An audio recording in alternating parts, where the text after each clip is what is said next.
Hi everyone, আসসালামু আলাইকুম। কেমন আছো সবাই? আমার পেছনের এই ভিউ দেখে নিশ্চয়ই বুঝতে পারছো আমি এখন ঠিক কোথায় দাঁড়িয়ে আছি।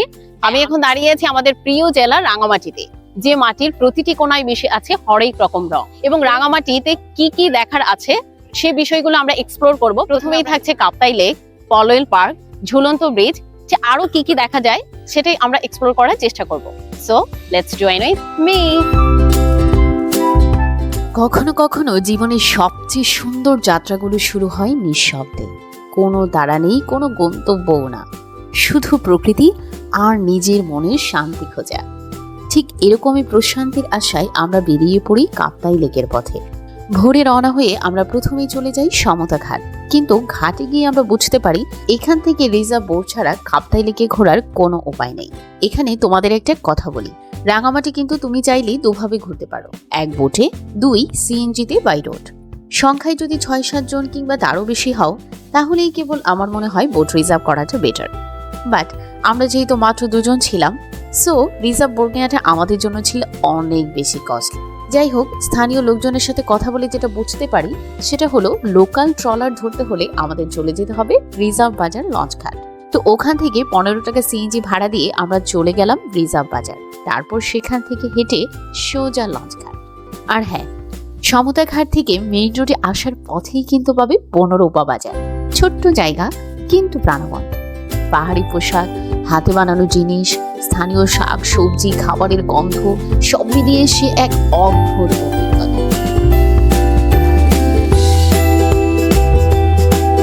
আমরা চলে এলাম রিজার্ভ বাজার লঞ্চ ঘাটে, আর কিছুক্ষণের মধ্যে পেয়েও গেলাম রাঙামাটির বিখ্যাত সেই কাঠের লঞ্চ, যা স্থানীয় মানুষদের প্রতিদিনের চলাচলের অংশ। লঞ্চে উঠে মনে হলো কাপ্তাই লেক শুধু নীল জল বা পাহাড় নয়, এটি এখানকার মানুষের জীবন, তাদের রুটিন এবং প্রতিদিনের সংগ্রামেরও অংশ।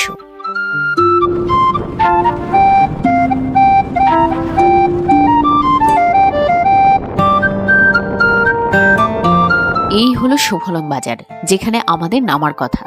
অর্থাৎ আমাদের প্ল্যান ছিল শুভলং বাজার নেমে এখান থেকে শুভলং ঝর্ণাটা দেখে আবার রাঙামাটি সদরে ব্যাক করা, দেন ওখান থেকে অন্য কোনো স্পটে যাওয়া। লঞ্চটা বেসিক্যালি বিজিবির একটা চেকপোস্টে এসে থামে। লঞ্চের লোকজনও চেকিং নিয়ে বেশ ব্যতিব্যস্ত হয়ে পড়ে। তবে জায়গাটা বাজারের মতো দেখাচ্ছিল বলে আমি লঞ্চের হেল্পারকে জিজ্ঞেস করলাম, এটা কি শুভলং বাজার? সে মাথা নেড়ে কি বলল এক আল্লাহ জানে। ভাবতে ভাবতে কিছুক্ষণের মধ্যে লঞ্চও ছেড়ে দেয়। ভাবলাম এটা বোধহয় অন্য কোনো বাজার হবে, শুভলং নয়।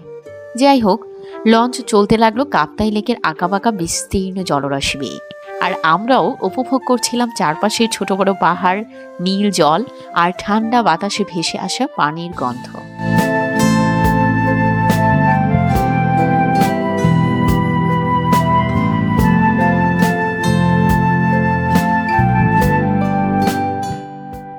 বেশ অনেক সময় পর যখন আমরা বুঝতে পারি আসলে ওইটাই ছিল শুভলং বাজার, ততক্ষণে আমরা আসলে অনেক দূর চলে গিয়েছি। তবে লঞ্চের লোকজনও বিষয়টা বুঝতে পারে এবং বেশ আন্তরিকতার সাথে ফিরতি একটা লঞ্চে আমাদের আসার ব্যবস্থা করে দেয়। কিন্তু ওই লঞ্চ আসার আগ পর্যন্ত 10 থেকে 15 মিনিটের মতো আমাদের একটা জায়গায় স্টে করতে হয়। But that moment was the best part of our Rangamati tour. কখনো হারিয়ে যায়নি এভাবে, এই প্রথমবারের মতো হারিয়ে গিয়েছি কোথাও। কিছুটা ভয় লাগছে বলবো না, বাট অনেক বেশি ভালো লাগছে। এখন মনে হচ্ছে হারিয়ে যাওয়াটাই বেটার হয়েছে। আসলে আমাদের নামার কথা ছিল শুভলং বাজার। আমরা শুভলং বাজার ক্রস করে বেশ অনেকটা দূর এগিয়ে চলে আসছি। এই জায়গাটার নাম অ্যাকচুয়ালি আমি বলতে পারছি না। এখানে খুব কম সংখ্যক মানুষের বাড়ি ঘর দেখা যাচ্ছে, বাট জায়গাটা জাস্ট অ্যামেজিং। সেখানটা দেখো, ছবির মতো সুন্দর। মাঝে মাঝে বোধ হয় হারিয়ে যাওয়াটাই বেটার, কি বলো?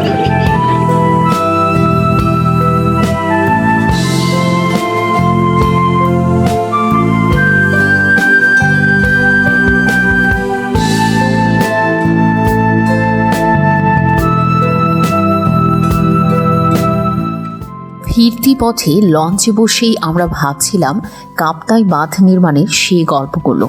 কাপ্তাই বাঁধ বাংলাদেশের একমাত্র জলবিদ্যুৎ উৎপাদনকারী বাঁধ, যা রাঙামাটি জেলার কাপ্তাই উপজেলায় কর্ণফুলী নদীর ওপর নির্মিত। এই বাঁধ নির্মাণে প্রায় ৫৪,০০০ একর জমি পানির নিচে ডুবে যায়। ভাবা যায়? এমনকি হাজার হাজার পরিবার তাদের ঘরবাড়ি, জমি, বাগান, কৃষিক্ষেত সবকিছু হারায়। স্পেশালি চাকমা জনগোষ্ঠীর একটা বড় অংশ ভূমিহীন হয়ে পড়ে। শুধু তাই নয়, অনেক পরিবারকে জোরপূর্বক বা বাধ্য হয়ে স্থানান্তর হতে হয়। কাপ্তাই লেক দেশের উন্নয়ন, বিশেষ করে জলবিদ্যুৎ, পরিবহন, পর্যটনে বড় ভূমিকা রাখলেও এটি স্থানীয় পাহাড়ি ও বাঙালি মানুষের জন্য ভূমিহীনতা, স্থানচ্যুতি, জীবিকা হারানো, সংস্কৃতি ধসসহ আরও অনেক দীর্ঘমেয়াদী ভোগান্তির কারণ হয়েছে। পাশাপাশি এটিও সত্যি যে কাপ্তাই লেকের কারণে এত মানুষ তাদের ঘরবাড়ি বিসর্জন দিয়েছে, সেই কাপ্তাই লেকে কিন্তু এখন তাদের জীবন জীবিকার প্রধান উৎস। সো আমরা যারা এখানে ঘুরতে আসি, একজন পর্যটক হিসেবে আমাদেরও কিন্তু কিছু দায়িত্ব রয়েছে। যেমন ভ্রমণের সময় পরিচ্ছন্নতা বজায় রাখা, নৌকার, রিসোর্ট বা পিকনিক স্পটে আবর্জনা নির্দিষ্ট স্থানে ফেলা, কিংবা জোরে শব্দ করা বা প্রাকৃতিক পরিবেশ নষ্ট করা থেকে বিরত থাকা।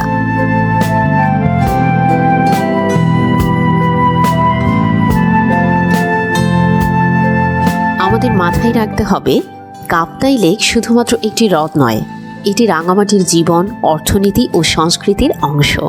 তাই একে রক্ষা করা আমাদের সকলের দায়িত্ব। যাই হোক, আজ এই পর্যন্তই। তোমাদের সাথে দেখা হবে রাঙামাটির অন্য কোনো পর্বে। সে পর্যন্ত সবাই অনেক ভালো থাকো, সুস্থ থাকো। আল্লাহ হাফেজ।